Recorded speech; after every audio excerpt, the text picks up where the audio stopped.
They tell me that I'm never gonna make it. They want me to do something that could make sense. King Harold, King's Roulette, King's Club, live session at French Lick, Indiana. This is day 42, live session number 18. We've got 42 straight days of winning. After we win here in this 18th live session, that will be the 18th live session of winning. Tonight we got $1,000 in the machine. We're going for $150, 15% of the profit.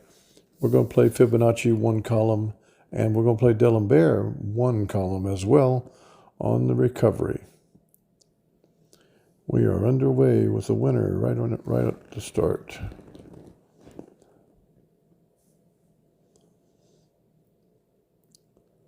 With that wins on column 1, but the win number moves us to column 3. So we're playing $3 Fibonacci. That'll be 3, 3, 6, 9, 15, and 24. With a commensurate 2-to-1 odds D'Alembert recovery whenever we get to that. I anticipate we will get to that at some point because $150 is a long way to go on $3 bets.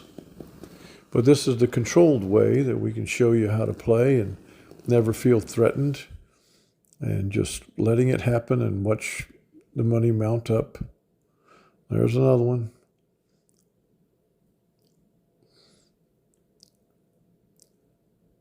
Moves us back down to column 1.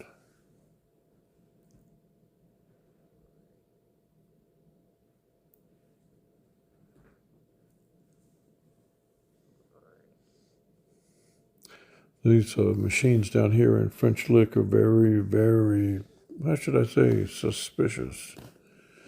All the machines are suspicious, but it just seems like the ones up in Indianapolis are a little less so. Or at least it seems that way. I don't see many quirky things with the wheel. We do have 2 others who are here at the consoles with us. And that could potentially help scramble up the intuitive nature of the machine. We'll see about that. I don't know how long they're going to be at the machine. They certainly appear to be Southern Indiana rural folks, which is what you run into down here. This is way down south in Orange County, which is a depressed county in southern Indiana. And if you don't mind me going ahead anecdotally here, we're playing column 2 right now. But the CEO of gaming at this casino is a quote-unquote friend of mine, lives a couple of blocks over from me. And I say friend in a kind of a loose way. We certainly aren't close, and I don't like what he's done with this casino because this casino was built with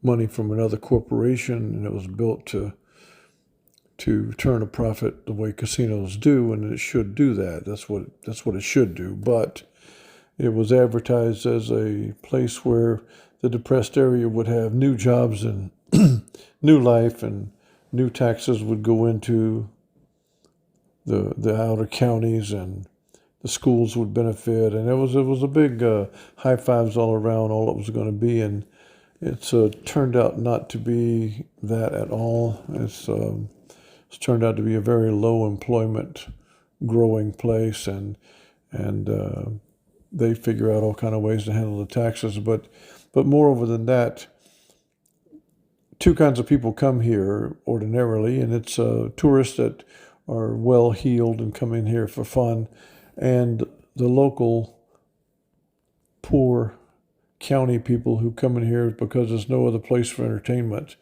and this place fleeces them, and they fleece them every day. And so you're turning poor people into even more poor or absolutely destitute. And so Yeah, you know my feelings on this. It's one thing up in Indianapolis to see some street guys up there losing some money, but down here you see more common people like the ones sitting at this console that I'm looking at now. They're going to lose, and they're here for some entertainment. They're hoping to win. They're not going to. But I'm hopeful that they do win at least a little while so they stay here and keep the intuitive nature of this machine off balanced. We're on column 2 right now, and we're up to $1,015, so we're turning a profit already, and trying to build on that. This place is really known for two things. There are two beautiful hotels here, the French Lick, Indiana Hotel, and the West Baden Mineral Baths Hotel is even more 5-star. There's another win. The West Baden Hotel, which is kind of co-located, was a place back in the 30s that Al Capone would come down from Chicago with his gangsters, and they would hide out there and enjoy the 5-star meals and the hot spring baths and golf and things like that. So it became known as that. Still great pictures of Capone there. The other thing this town is known for is one of the greatest basketball players in history grew up here and went to the local high school where he graduated in a graduating class of 14 and left here to go to play basketball at Indiana State. And not very long thereafter took Indiana State all the way to the national championship final game against Magic Johnson and Michigan State, who did win the game, but the player is Larry Bird, otherwise known as the Hick from French Lick.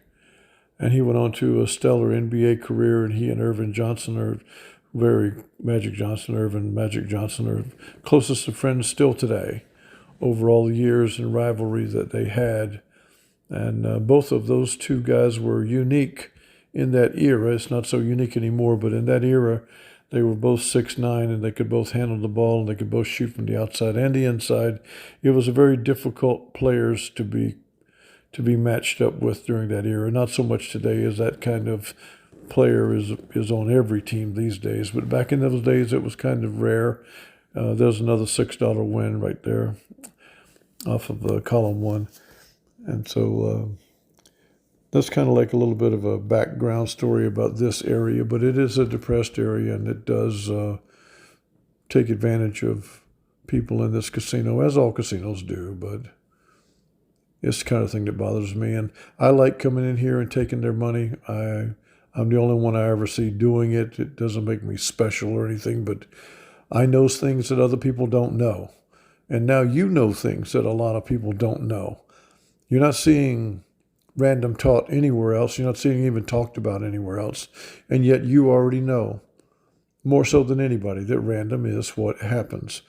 That there is no such thing as probable. And you lean on probable. You lean on thinking something's about to happen, and it's not going to. I still answer questions all the time where people say things like, oh, were you playing follow the winner and all these things? Were you finding something to bet against? And I'm like, I don't know if you've even watched any of the videos because we don't do follow anything, and we certainly don't bet against anything. We bet with our numbers, and we force the house to use numbers that we give them. That's what we're doing right now, even though we only have 12 numbers. These are the 12 we picked. The 24 we give to the house, and we're playing for intersections, and they're going to happen. And we're going to build this thing up ever so slowly, but building it slowly like this gives you a chance to see just where we're going. It gives you the confidence to know you can do this too, that this is how it happens. This is not even on an analog wheel, of which I wish that I could video it, because I'm going to stop at the analog wheel out there, because this is a very slow night and the dealer's just standing out there doing nothing. And so I'd like to go out there and make a couple of racetrack bets on the way out of here and have that kind of experience on the way out, that take a little extra money from them on our way out of here. But for right now, we're on a mission for $150, and we're going to have to get there. And we're going to play it for as long as it takes until we get there. Just like the last two sessions that we showed you, we've figured out ways that we can defeat the power of large numbers and the chaos that occurs in mathematics when you get to large numbers. One of the ways you do it is you move a lot. You don't sit still. You don't sit stationary. And that's what we're doing now. And we can play for a long time like this, not for pleasure or for entertainment, but to make sure that we get the $150, because that's what I owe it to you as my audience. I said 15%, I mean 15%. That's what we're going to do. I spent a long time thinking tonight of maybe doing it for $2,000 and going to $2,300. And the only reason I didn't do it was because of how long the video might be. I don't want to turn this into a sleeping pill for you, although I will continue to chat it up a little bit. We're down there on column 1 right now, looking for an intersection to see can't we nudge a little bit closer to $150. So we're going to eat this elephant one bite at a time. That's the only way you can do it.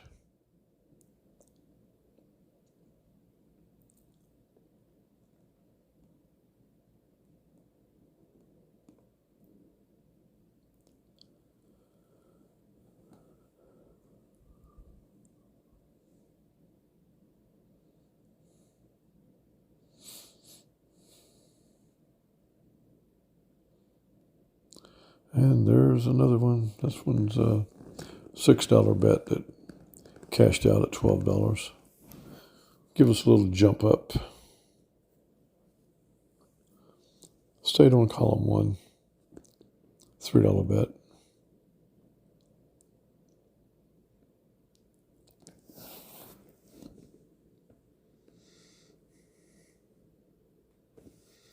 But we're in positive territory, and that's always a good thing. It's a good thing to look up and see that you are gradually getting higher and higher in your income.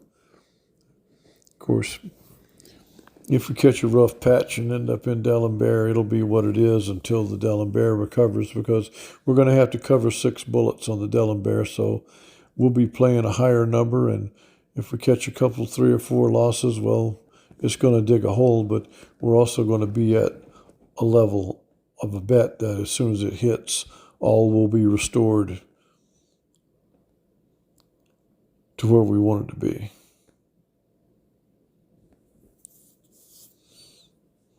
You guys have played this long enough that you understand that. I'm explaining something to you that you already know.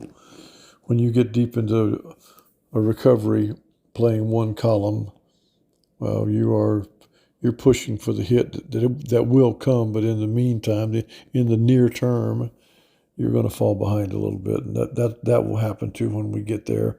If we get there, I'd like just to keep chugging along. That would be nice.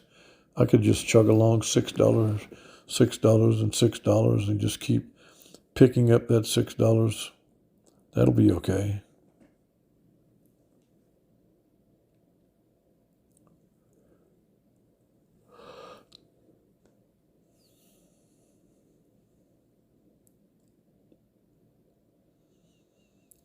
We're in the positive, and that's what matters.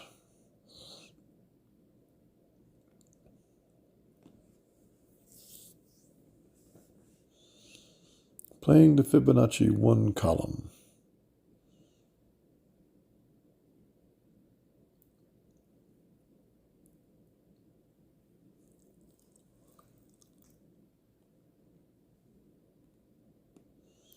And there's another win. Moves us to $3 bet on column 1.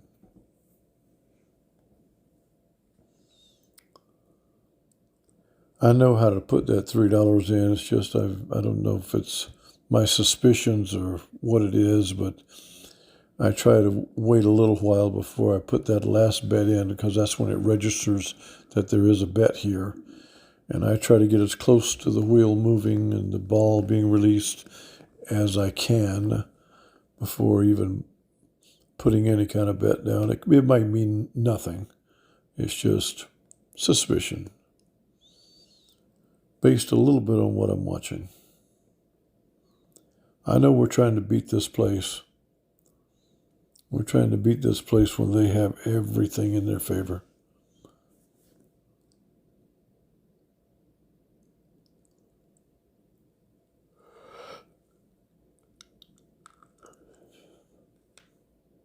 But we will.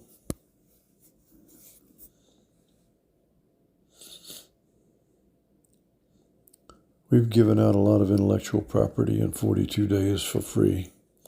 Lots of ways that you can make money all the time. I wasn't even sure this Keys to the Kingdom was going to be what it is. It was a lot of uncertainty as it was coming together. It looked exceedingly promising, but a lot of things do. A lot of things will be fool's gold. They'll look like something until they don't. And I kept tweaking it, finding 1% edge here and there, and until the point arrived of me looking at it going, wait a minute, this is really something here. And then to have the legal team that was putting together how the NDAs will be written and a recommendation on how to distribute, and filled with cautions, and because they'd seen it. And they hired a private marketing firm to establish a value, and then it comes back at an estimated value of $3.8 million with the same warning of this is not to be just released to the general public. It's volatile.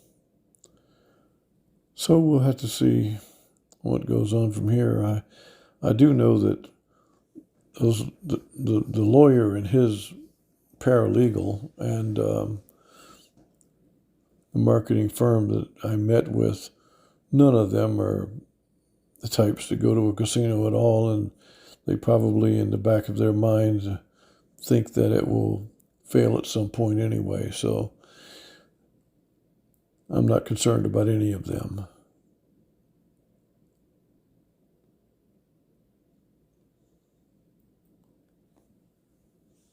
And for the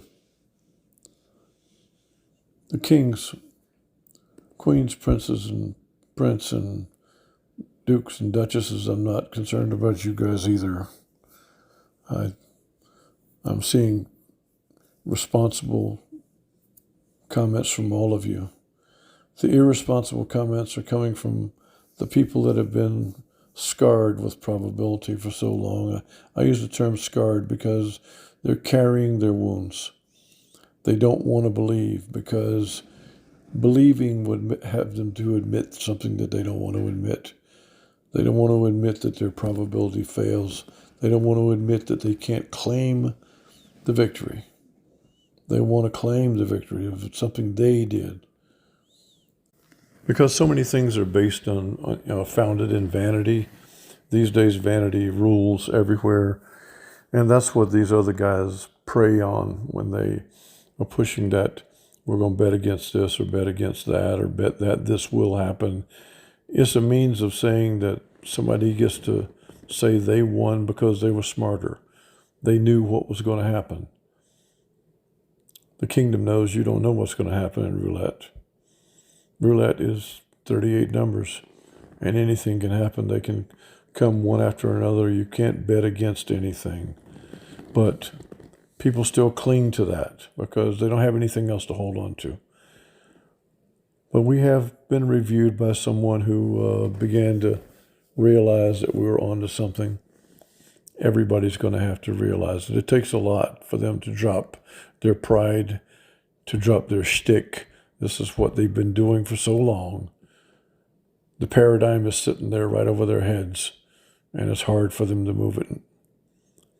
They're going to stick right there with it. But I hope they do come around, because this is the way people will begin to win. Just the way we have won for 42 consecutive days since we first convened. This has been unabated. It's inarguable. It's right here in front of anyone.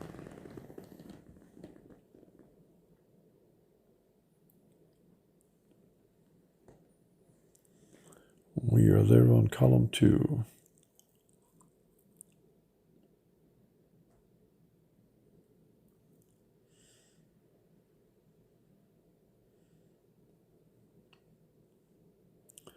Moves us to column 3.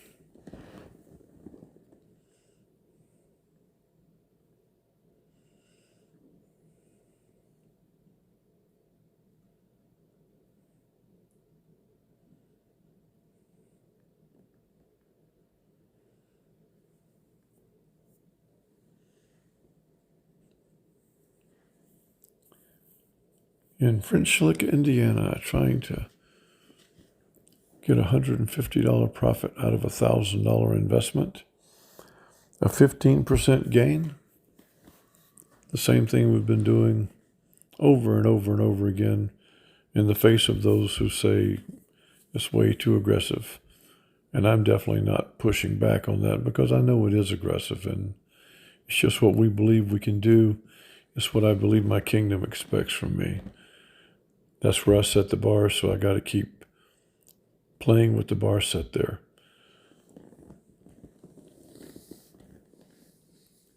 Somebody put together a spider ETF with Goldman Sachs or Morgan Stanley today.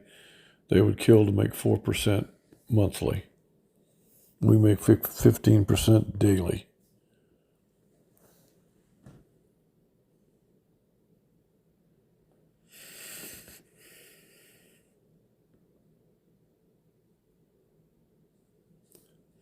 And I was speaking of that spider. I don't know if I previously spoke about it, but the spider is an investment vehicle on Wall Street that you can invest in through any house, Morgan Stanley or Goldman Sachs, anybody. But it is it's a security deposit receipt, and it's an exchange-traded fund ETF. And ordinarily, you're looking to get 4% on it.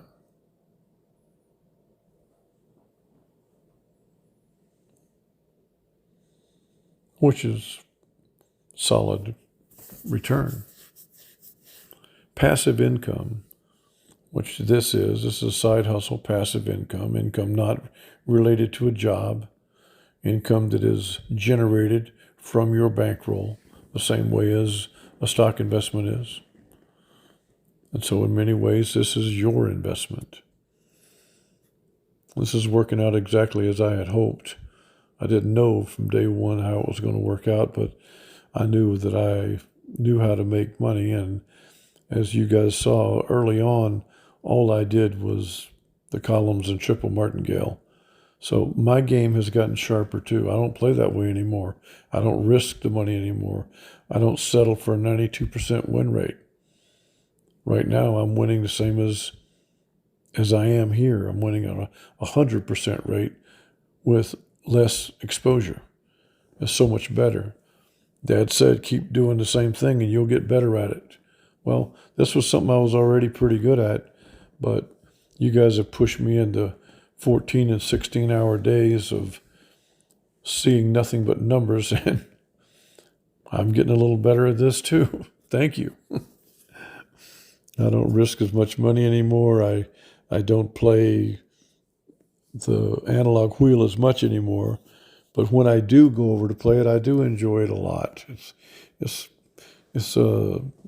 something so much nicer to watch how that ball bounces all over the place on the analog wheel, and how here, even these interblock machines they're virtually slot machines.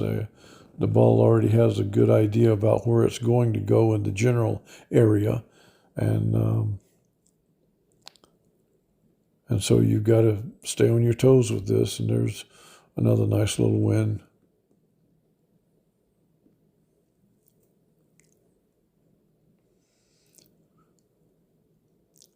Playing up there on the column 3.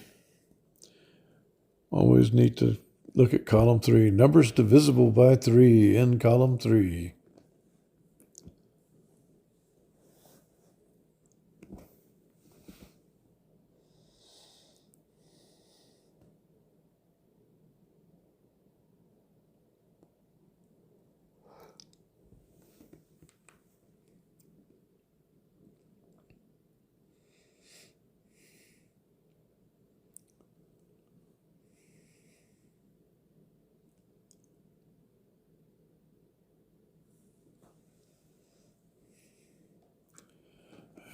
There's a column 2 that moves us down to column 1 for the next bet.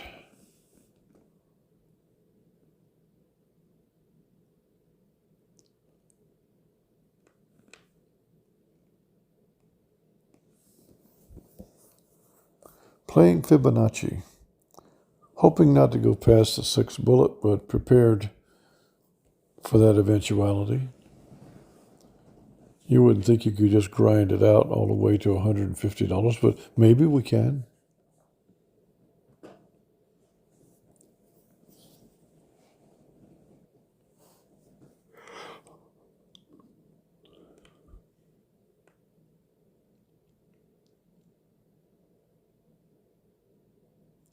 Climbing up the ladder.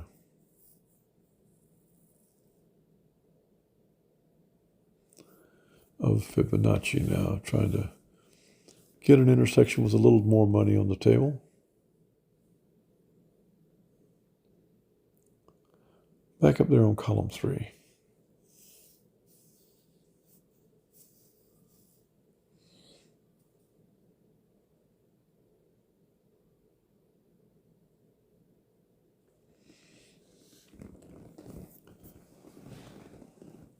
So I'm very excited about the opportunities to host David and JP, and David became a king, and Val's coming as well, and very excited to see Val and talk about all the kinds of work that he likes to get done, and he works with his hands. He's very skilled.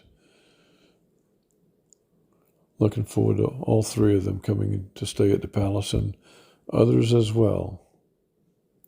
If you can do it, you'll be welcome. We're going to grow our kings, and we're going to decide how we're going to do the K2, as I call it, keys to the kingdom. How I can do K2 based on where we are at the time that we get the NDAs done and that everything comes back out.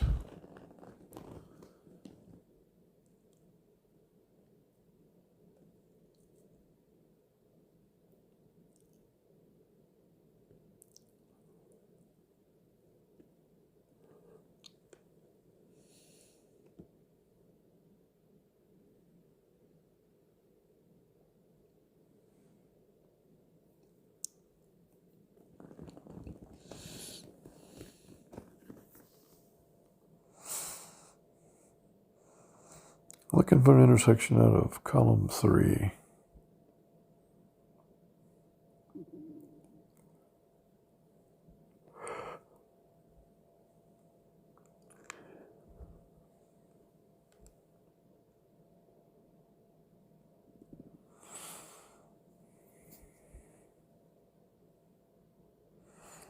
And getting one.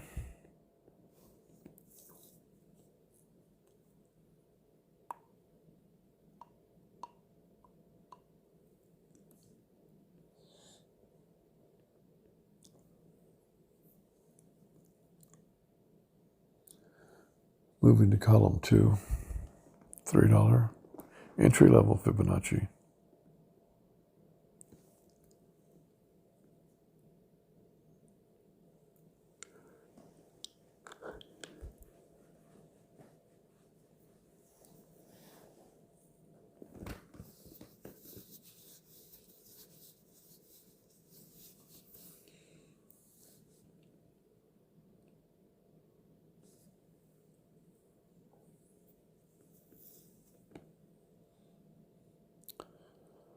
And another nice little winner, 2-to-1 payout.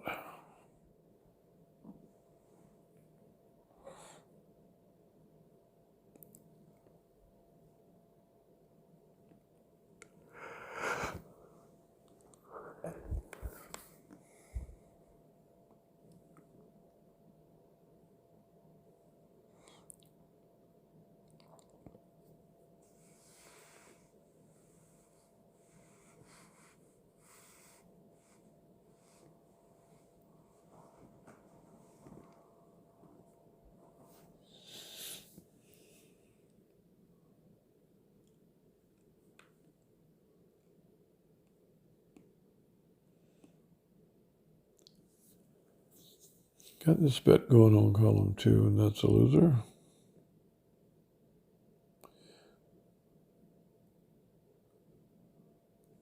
Staying there.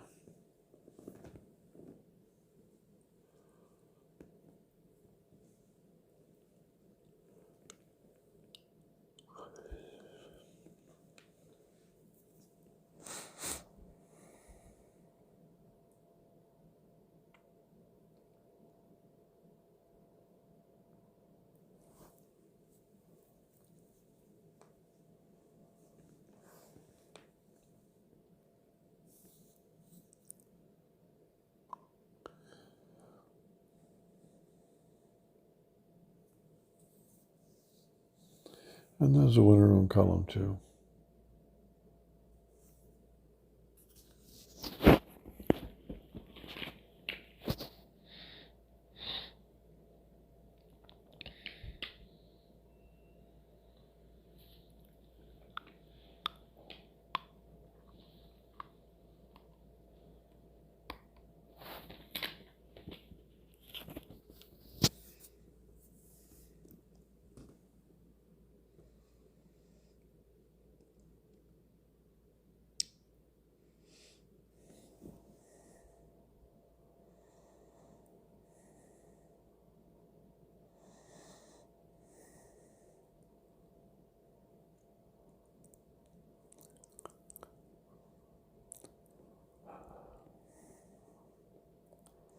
Oftentimes when I'm battling this machine like this against what are seemingly overwhelming odds against me, I often reflect back on that fantasy of being Gideon facing the Midianites with God on my side. I certainly don't think that God gets necessarily involved with every spin of a wheel or in some way is trying to help me win, but it still is a warm thing to be thinking about. You can do a lot worse than having God on your side, I'll tell you that. One of my conversations with him is the admission that I'm nothing without him, and I'm everything with him. And that's one of the admissions that I make all the time. I can be everything with him, and without him I could be nothing. Yep. You lay it at his feet.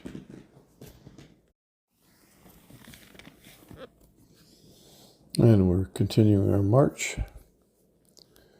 Up there on the third column, those numbers divisible by 3. Easily noticed. You know right away whether you win with those or not.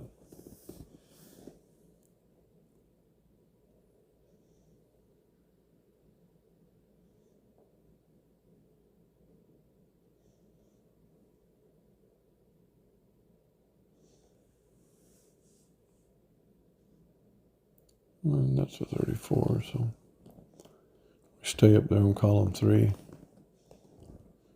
We've recently gone through some steep rises in memberships joining, and even those that have to fight through the Apple battle with Google to get it done are all doing so. I'm so impressed with how hard people work to get in here to be part of this group.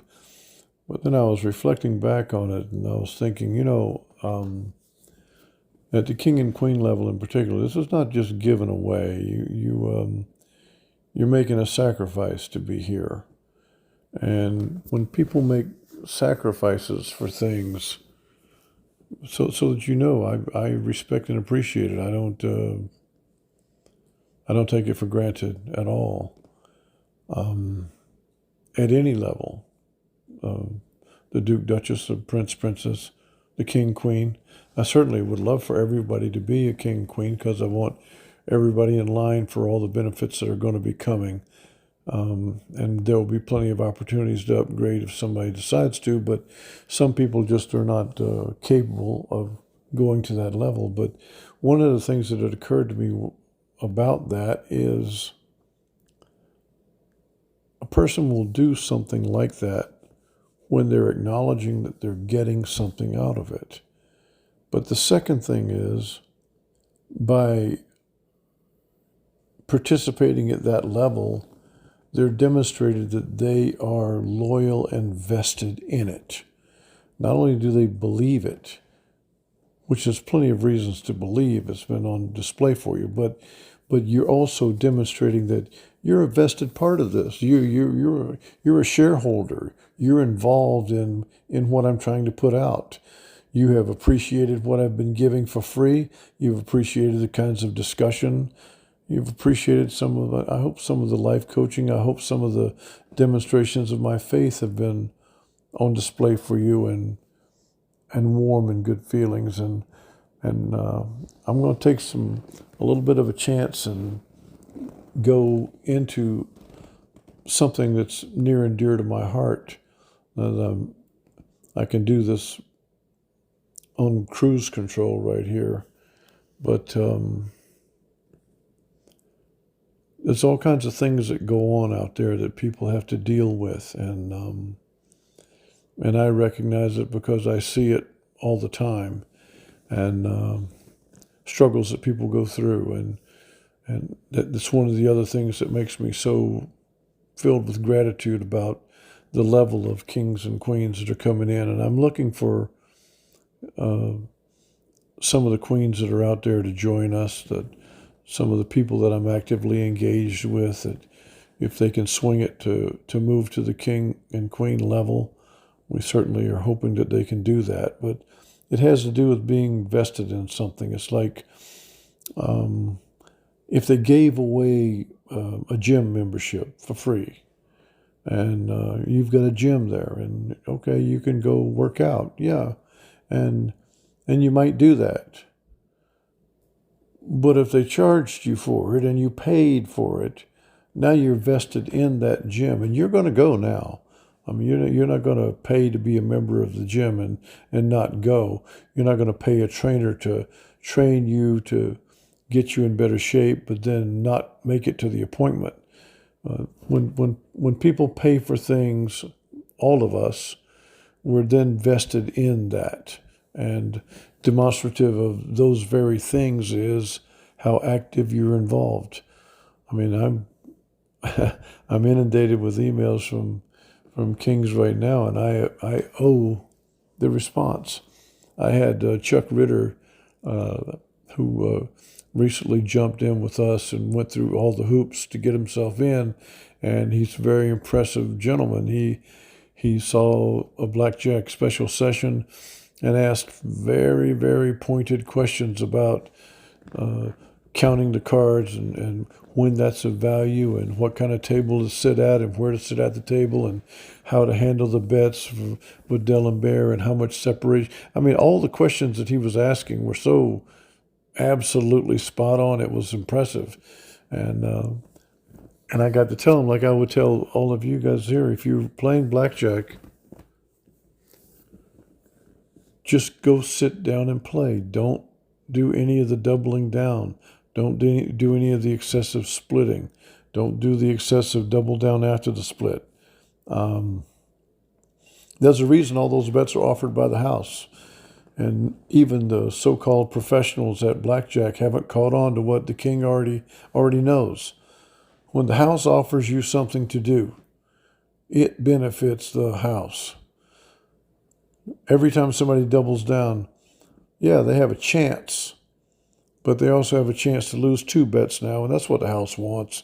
And so many times I see people double down. I see I'm sitting there with 9-2, and everybody's screaming, double down, and I just take the hit, and here comes a 2. I would have been stuck with that 13. But now I can take another hit, and I got 8 or less that I can improve my hand on that they wouldn't have been able to do. And you can hear the oohs and ahs around the table when I don't do that, and then I end up with 19 or 20 because of it. And most of them say that same thing. Oh, well, you were lucky that time. Yeah, the harder we work, the luckier we get. We know how to do that.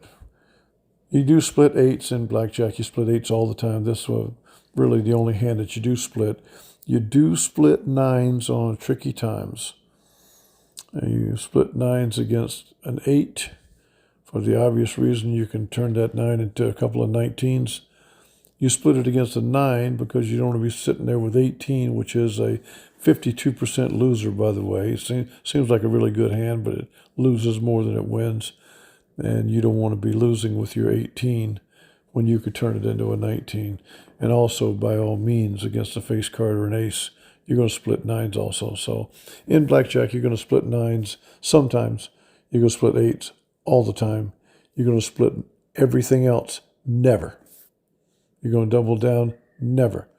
You're going to play blackjack with a perpetual shuffling shoe. Never.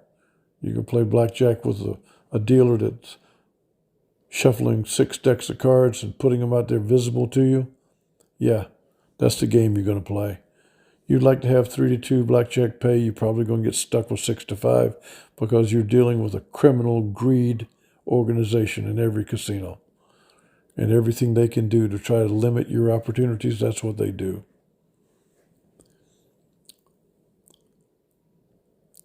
We're continuing on trying to get this business done here. But yeah, I know how to play blackjack. I know how to play baccarat. I know how to play craps. I know how to do sports betting. I know how to show you how to win at horse races. I'd like for somebody to tell me they're going to go to horse races on a particular day. And I'd like to give them an idea on how they might bet. If somebody were to do that, I might give you a fun way to do it that has nothing to do with any kind of actual handicapping.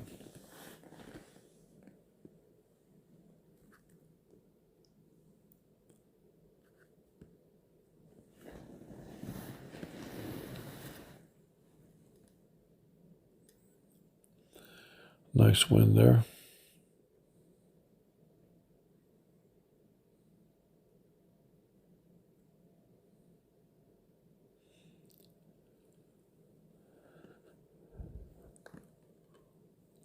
Trying to get into that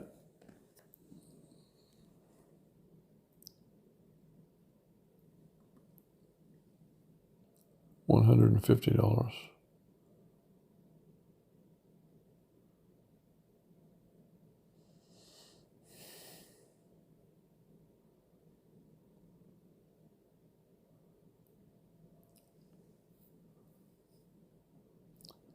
We're at 11:20. And here we go with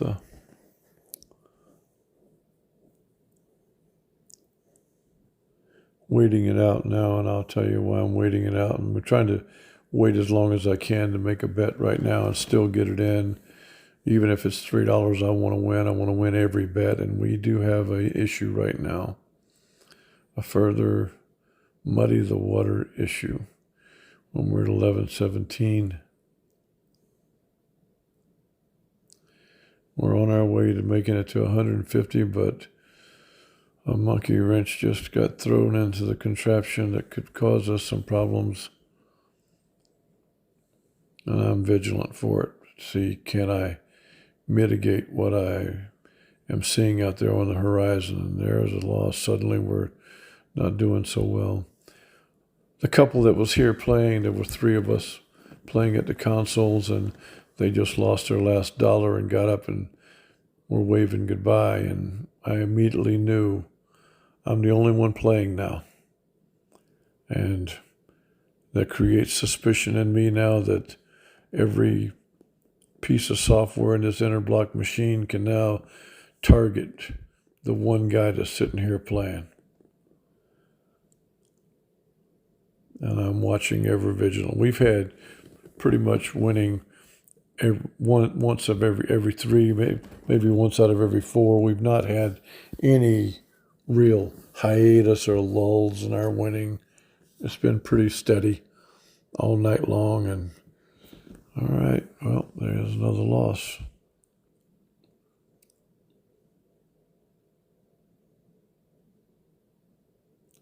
And we're at the $9 level now. I think we were at it one time earlier, but we've not gotten this deep, and one other Delaware maybe. But We're at $9 right now. Column 3. Antenna up. Paying close attention.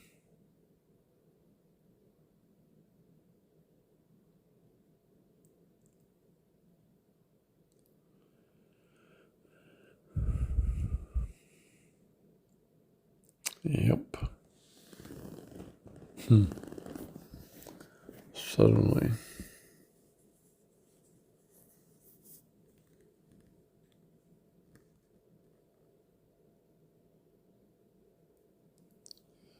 $15 bet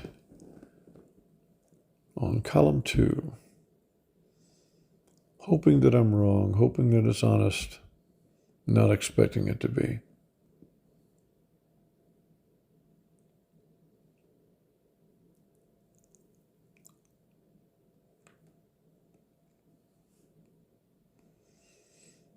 Come on, surprise me.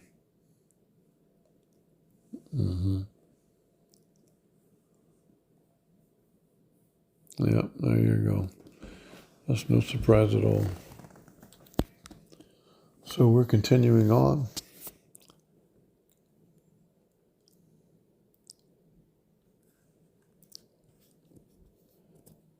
Trying to catch a win, knowing the kind of things we're up against.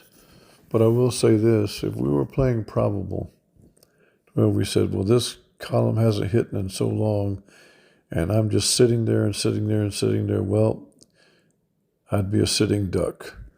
The only reason I have a chance at this is because I'm moving in what many ways would appear to be unpredictable to a software. They'd be guessing which way I'm going, particularly if I'm waiting to the end to bet. They're going to have to make their adjustment on the fly. So I'm hopeful that these last second strategies, and we're moving into D'Alembert.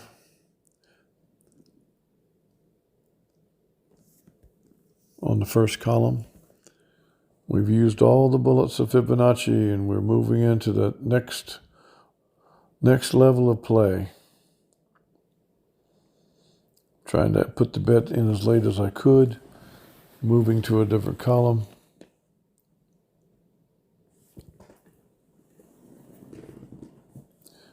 With a $40 bet. Trying to recover that Fibonacci money.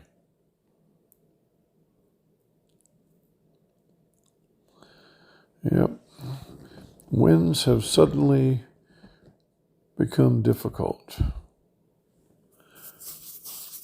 Up the level of D'Alembert, up to the third column.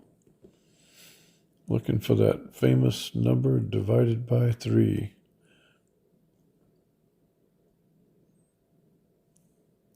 Waited as long as we could to get the bet in and still get it in time, but also it would have been okay if we missed a bet. That's the value of random, is you don't have to make every bet. If something comes up, you're not sure, or you just want to sit out a bet or two, you can. Random is random. I've even stopped waiting for spins after the zeros. You probably noticed that, because it doesn't matter. What are you waiting for? I mean, you've got a number that you're going to play, and here we are. We're staying up there, and I wish this wasn't the case. I wish it hadn't kept me there. This is kind of a more predictable of, okay, well, he's sitting in the duck blind up here. We can take care of him. But the prompting number takes us where it takes us, and we're in third column.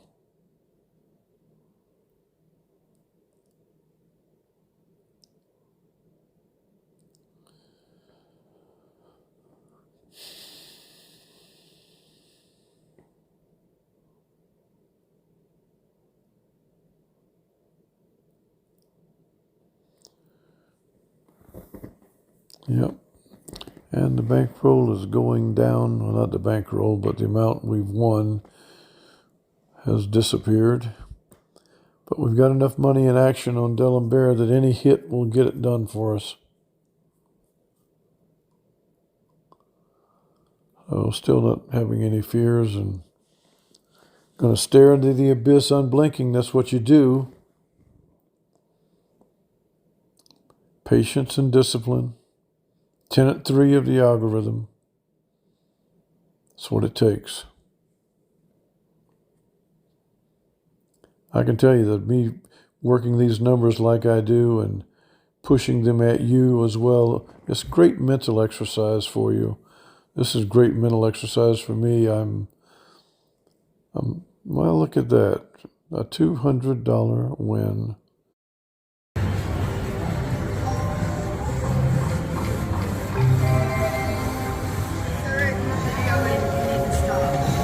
What's that? If you're videoing that, you need to stop, please. Why is that? Because there's no video in it. Oh, okay. Oh, he's just taking a picture of the screen. That's okay. All right. Well, one of the things that I always knew could happen just happened. We got a black screen now. After that $200 win, security came over and told us we can't video. They didn't want to see that $200 pop up on the screen. The management has ordered them over. I told you they've watched me for a long time. They know I've been doing this very same thing forever, and they've never said anything. And I'm the only one sitting back here, me and the angel, at the console. It's not like it's interrupting anyone. There's no real reason for that other than harassment. And that's what they're doing. They want to drive me out of here, and well, I would leave of my own volition because as soon as I get that $150, I'm going to be gone. And it was important to get the 200 and had to push hard to get that because of the intuitiveness of the machine and being the only player. But we got it done. And then we got to deal with the gray-shirted group coming over and ordering us on all the things that we can't do now because they don't want to support the things that we have ongoing. And they only deal with one person that wins. They know who wins. They know I'm going to win tonight. They know where I am on the machine. They know the $200 win just came in. These are things that they know. And so this is nothing short of just simple harassment. We're still leaving here with our $150. I can doggone guarantee you that. I'm going to try to get some screenshots of that as soon as I get to it.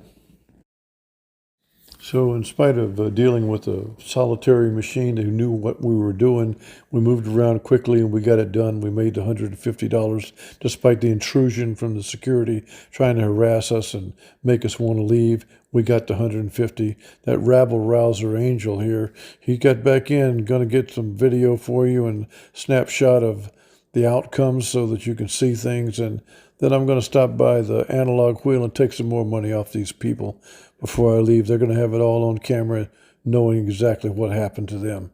They know we got the ticket. They know where we're going. They know I'm going to take some more money off of them, and there's not much they can do other than just outright bar me. And here is the ticket. We've done it again against all odds. I love you all.